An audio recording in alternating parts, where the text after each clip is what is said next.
Základné postavenie figúr. Šachovnicu si vždy otočíme tak, aby v pravom dolnom rohu bolo svetlé poličko. Začneme najjednoduchšie. Pešiakmi. Bieli pešiaci idú na druhý rad. Čierni pešiaci idú na 7. rad. Jednoducho povedané, celá armáda pešiakov stojí v jednom rade. Teraz ideme na veže. Veže idú do rohov šachovnice. Sú to také strážne veže, ktoré držia kraje šachovnice.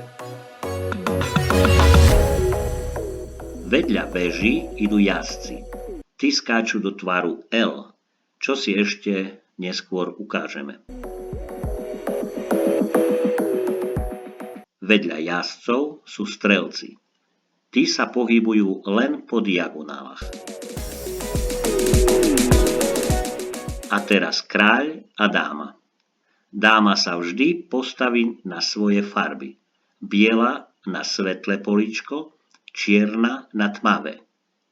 Kráľ stojí vedľa dámy.